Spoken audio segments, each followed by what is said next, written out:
నాకైతే సుగ్రీవాజ్ఞ, అందులో ఇంకొక ఆలోచన ఉండదు. ఎందుకనంటే నేను భాషా ప్రేమికుడిని.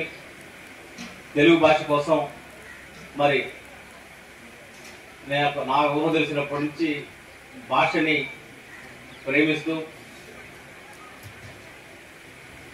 తిలక్ నుంచి కృష్ణశాస్త్రి, అదేవిధంగా శ్రీశ్రీ, చలము ఇటువంటి వాళ్ళందరినీ 19 ఏళ్ల వయసుకే నాకు సాహిత్యం చదువుకోవడం ద్వారా సాహిత్యం మీద నాకు విపరీతమైన ఆపేక్ష ఉంది. రైటర్గా కూడా శరత్ చంద్ర పేరుతో కొన్ని వందల కథలు, నవలలు కూడా నేను రాయడం జరిగింది. ఇదంతా కూడా సాహిత్యం మీద ఉండే ప్రేమతో. అయితే మేము రాసే రోజుల నుంచి కూడా మమ్మల్ని ఆకర్షింపజేస్తూ ఆలోచింపజేస్తున్న వ్యక్తి స్వర్గీయ మండలి కృష్ణారావు గారని చెప్పడానికి ఏమాత్రం నేను సందేహించలేదు. ఇది చెప్పడం కూడా అసలేని పాయింట్. ఎందుకంటే కృష్ణారావు గారంటే నిలువెత్తు తెలుగు సంతకం. తెలుగు భాష వ్యాప్తి కోసం, తెలుగు భాష పరిరక్షణ కోసం, తెలుగు భాషని కాపాడడం కోసం ఆయన ప్రపంచ తెలుగు మహాసభలు ఆయన పెడితే ఆయన వారసుడిగా మరి బుద్ధప్రసాద్ గారు దాన్ని ఆ వారసత్వాన్ని కంటిన్యూ చేశారు. చాలా మంది ఆస్తులకి వారసత్వం ఉంటారు కానీ ఆశయాలకి ఉండే వారసులు నిజమైన వారసులు. అటువంటి వారసుడే బుద్ధప్రసాద్ గారని నేను తెలియజేస్తున్నాను. ఎందుకంటే తెలుగు భాషను పరిరక్షించాలని, ఆ భాష పటిష్టం చేసుకోవాలన్న ఒక బలమైన భావోద్వేగం ఎందుకని ఉందంటే, మనం ఇక్కడి నుంచి అమెరికా పోయినా, లేకపోతే రష్యాకు పోయినా, చైనా పోయినా, జపాన్ పోయినా మీరెవరు అంటే ఏం చెప్తాం? మొదట భారతీయుడు అంటాం. మళ్ళీ ఇంకో ప్రశ్న వస్తుంది, మీరెవరు అంటాం. అంటే ఏం చెప్తాం? తెలుగు వాళ్ళనేగా. తెలుగా ఇంకేమైనా వేరే మనం తమిళను లేకపోతే కన్నడ, మహారాష్ట్ర చెప్తామా? తెలుగు వాళ్ళే కదా. తెలుగు అని చేతులు ఒకసారి అంటే మనం అందరం తెలుగు వాళ్ళం. అంటే మన రక్తంలో తెలుగు భాష ఇంకిపోయింది. మరి అటువంటి భాషని పరిరక్షించుకోవాల్సిన బాధ్యత మాకుంది. ఆ పరిరక్షించుకునే క్రమంలో మరి బుద్ధప్రసాద్ గారు ఆయనది రాజీ లేని పోరాటం, ఎన్వి రమణ గారు లాంటి వారి చేత కూడా మరి జగ్గిమిట్టి కూడా తెలుగులో వచ్చేలాగా ఆయన ఒక కార్యాచరణ ఆ రోజు అధికార భాషా సంఘ అధ్యక్షులుగా ఉన్నప్పుడు తీసుకోవడం జరిగింది. అనేక కార్యాలయాల్లో కూడా తెలుగు భాషలోనే జీవోలు రావాలి, తెలుగులోనే అంతా జరగాలి, అన్ని జరగాలని కూడా కోరుకున్న వ్యక్తి బుద్ధప్రసాద్ గారు. దానికి కారణం ఆయనకి స్ఫూర్తినిచ్చింది వారి తండ్రి గారు. ఎందుకంటే పుత్రోత్సాహం పుత్రుని కనుగొని పోగడగా జనులు అన్నట్టు తండ్రి ఆశయాలు కొనసాగించేవాడే నిజమైన సుతుడైతే, అటువంటి నిజమైన వారసుడు మండలి బుద్ధప్రసాద్ గారని చెప్పడానికి నేనేమాత్రం సందేహించడం లేదు. ఎస్, మనిషి పుడతాడు పోతాడు, జయంతులు శత జయంతులు లేకపోతే ఎన్నో జరుగుతాయి. కానీ ఆ మనిషి తాలూకు ఆశయాల్ని ఆలోచనలు ఎప్పుడైతే మనం ముందు తీసుకెళ్తామో ఆ తీసుకెళ్లిన వ్యక్తే మరి దీశాలి, ప్రజ్ఞాశాలి, స్థితప్రజ్ఞత ఉన్న వ్యక్తిని మనం భావిస్తాం. మరి అటువంటి స్థితప్రజ్ఞత ఉన్న వ్యక్తిగా, ఒక దార్శనికుడుగా బుద్ధప్రసాద్ గారు మీరందరూ ఏమనుకుంటారంటే మీ ఎమ్మెల్యే అనుకుంటారు, అవనగడ్డకి సంబంధించి మాత్రం అనుకుంటారు. కానీ అది కాదు. బుద్ధప్రసాద్ గారంటే తెలుగు వాళ్ళందరికీ కూడా 2 తెలుగు రాష్ట్రాల్లో మొత్తం 2 రాష్ట్రాల్లో కలిపి ఆంధ్రప్రదేశ్, ఇప్పుడున్న తెలంగాణ, ఈ మొత్తం ప్రాంతానికి కూడా ఒక తెలుగు భాష నిలబెట్టడానికి మనకి ఆవిర్భించిన నాయకుడే చెప్పడానికి సందేహించడం లేదు. మీ అవనగడ్డకి సంబంధించి మాత్రమే నాయకుడిగా. ఇప్పుడు ఆయన అవనగడ్డలోనే ఉండడం, నెల్లూరు, విజయవాడ, గుంటూరు, మరి ఇతర ప్రాంతాలు, తెలంగాణ లాంటి ప్రాంతాలు, ఇతర రాష్ట్రాలకు కూడా ఎవరైనా సరే ఆంధ్రప్రదేశ్ నుంచి ఒక తెలుగు వ్యక్తి భాష కోసం పరితపించిన వ్యక్తిని మనం ఒక ముఖ్య అతిథిగా పిలవాలంటే ఇప్పటిదాకా ఇంకొక పేరు లేదు, ఒక బుద్ధప్రసాద్ గారి పేరే. మేమంతా ఆయన అడుగు జాడలు నడవడానికి మేము సిద్ధంగా ఉన్నాం, భాషని పరిరక్షించుకోవడం కోసం. కాబట్టి మనందరం కలిసి రాబోయే రోజుల్లో భాషను పరిరక్షించుకోవడం కోసం మనం ముందుకెళ్ళాలి. మంత్రివర్గ విస్తరణ జరిగినప్పుడు నేను ఖచ్చితంగా ఉంటుందనుకున్న పేరు బుద్ధప్రసాద్ గారు. ఎందుకంటే బుద్ధప్రసాద్ గారు ఆయన మంత్రిగా, నేను ఇంతకు ముందు కూడా ఒక కార్పొరేషన్ కి చైర్మన్ గా పనిచేశాను. ఆయనకి అసలు నిగర్వే, ఆయన ఆలోచించే విధానం కూడా నాకు తెలిసి 24 గంటలు భాష కోసం ఆలోచిస్తూనే రాష్ట్రాన్ని ఎలా మనం పరిరక్షించుకోవాలి, అదేవిధంగా విలువలు ఎట్లా కాపాడుకోవాలి, ఎలా ఎథిక్స్ వాల్యూస్ ఎట్లా మనం పరిరక్షించుకుంటే నెక్స్ట్ జనరేషన్ మనం ఏమించుకోగలం.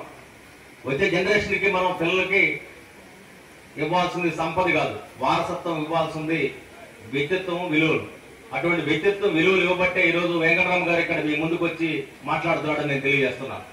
ఎందుకనంటే ఈరోజు అవనగడ్డ ప్రాంతాల్లో ఏ సమస్య ఉన్నా పరిష్కారం చేయడమే కాకుండా ఇతర సమస్యల మీద కూడా ఆయన మాట్లాడగలరు. నేను ఈ వేదిక నుంచి కూడా ముఖ్యమంత్రి గారి గారు విజ్ఞప్తి చేస్తున్నాను. మీరు మంత్రి పదవి ఇస్తారా, ఏ పదవి ఇస్తారా అనేది సెకండరీ, మీ అధికారం. కానీ ఈ రాష్ట్రం బాగుపడాలి, ఈ రాష్ట్రం అభివృద్ధి చెందాలి అంటే బుద్ధప్రసాద్ గారు లాంటి వాళ్ళని ఖచ్చితంగా మీరు విశ్వాసంలో తీసుకొని మాట్లాడాల్సిన అవసరం నిరంతరం ఉంది. పవన్ కళ్యాణ్ గారికి కూడా అదే బాధ్యతగా నేను తెలియజేస్తున్నాను. కాబట్టి నేను భారతీయ జనతా పార్టీ కార్యకర్తలు కావచ్చు, వారు ఈరోజు జనసేన పార్టీ కార్యకర్త కావచ్చు, అయితే అందరూ మా అందరిలో ఉండే భావోద్వేగం ఒకటి, ఆంధ్రప్రదేశ్ ప్రజల్ని కాపాడాలని. ఆంధ్రప్రదేశ్ లో ఉండే ఎస్సీ, ఎస్టీ, బడుగు వర్గాల ప్రజలకు సంబంధించిన హక్కులు, వాళ్ళ ఆత్మగౌరవం, వీటన్నిటిని పరిరక్షించాలనేది బలమైన భావోద్వేగం. రాష్ట్రం విడిపోయినప్పుడు మేము ఎందుకు బాధపడ్డామంటే, ఇతర ప్రాంతాల్లో ఎక్కడికాడ విడిపోకుండా, చెన్నై విడిపోలేదు, తమిళనాడు విడిపోలేదు, కర్ణాటక విడిపోలేదు, మరి మేమెందుకు విడిపోవాలని చెప్పిన కూడా బలమైన భావోద్వేగం ఆ రోజు రాజ్యమేలింది. ఆ రోజు కిరణ్ కుమార్ రెడ్డి గారు ముఖ్యమంత్రిగా ఉన్నప్పుడు చాలా బలంగా రాష్ట్రం సమైక్యంగా ఉండాలని కోరుకున్న వాళ్ళల్లో బుద్ధప్రసాద్ గారు ఉన్నారు, నేను కూడా ఉన్నాను. తర్వాత ఆయనకు అండగా నిలబడ్డాము. ఇప్పటికైనా సరే విడిపోయిన తర్వాత మనం త్వరితగతిన ఆంధ్రప్రదేశ్ ని డెవలప్ చేసుకోవాలనుకున్నాం. మరి అమరావతి ఒక ప్రాంతాన్ని రాజధానిగా పెట్టుకోవాలనుకుంటే అమరావతి రాజధాని కాకుండా దాన్ని చాలా కాలం అడ్డుకున్న పరిస్థితి ఉంది. తిరిగి ఈరోజు అమరావతిని మనం పునర్నిర్మాణం చేసుకుంటాం. అందుకు భారతీయ జనతా పార్టీ కేంద్రం అమరావతికి నిధులు ఇచ్చింది, పోలవరానికి నిధులు ఇచ్చింది, Visakha railway project, railway steel plant ఉద్దీపన ప్యాకేజీ పెట్టి నిధులు ఇచ్చాం, రైల్వే జోన్ నిధులు ఇచ్చాం. అమరావతి నుంచి అనంతపురం వరకు ఏదైతే రింగ్ రోడ్డు ఉందో దానికి నిధులు ఇస్తున్నాం. అదేవిధంగా మెట్రో రైలు గడి నిధులు ఇస్తున్నాం, ఇండస్ట్రియల్ కారిడార్కి ఇస్తున్నాం. దరిదాపు ఒక 10 లక్షల కోట్ల అభివృద్ధి నిధులు ఇస్తుంది నరేంద్ర మోడీ గారని చెప్పడానికి నేను ఏమాత్రం సందేహించడం లేదు.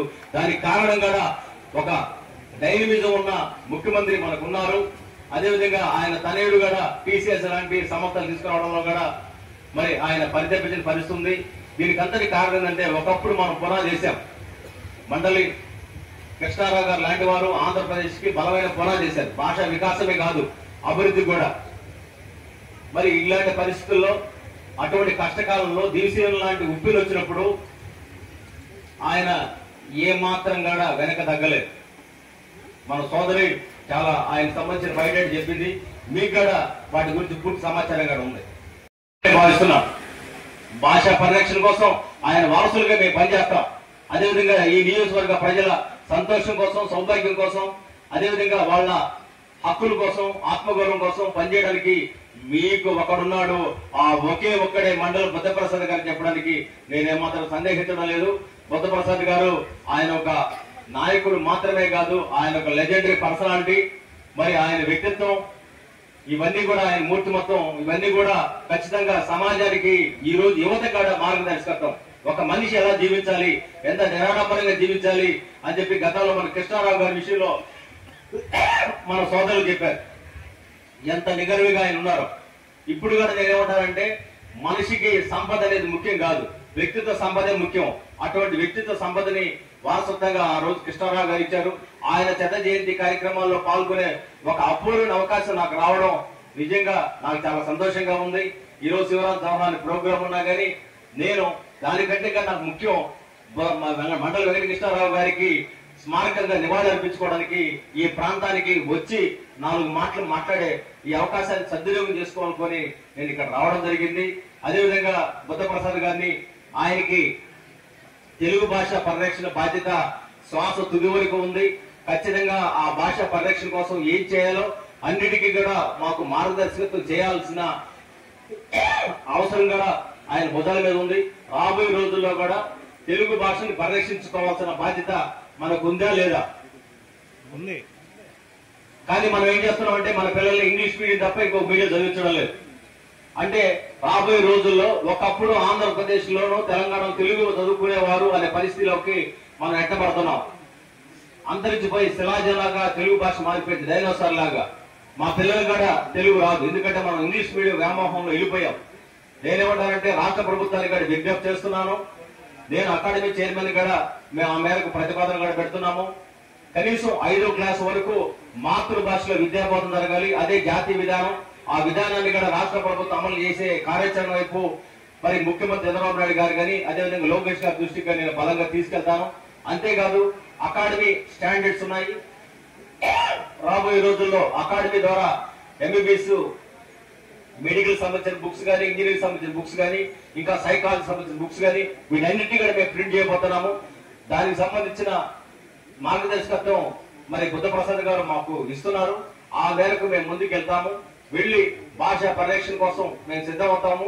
మీరు చేయాల్సింది మీ ఇంట్లో పిల్లలకి కనీసం తెలుగు పత్రికలు చదివి అలవాటు చేయండి. తెలుగు మాట్లాడడం, అమ్మ అనిపించుకోండి, నాన్న అనిపించుకోండి. మన పక్కన ఉండే తమిళనాడు, కర్ణాటక రాష్ట్రాలను చూసి మనం నేర్చుకుందాం.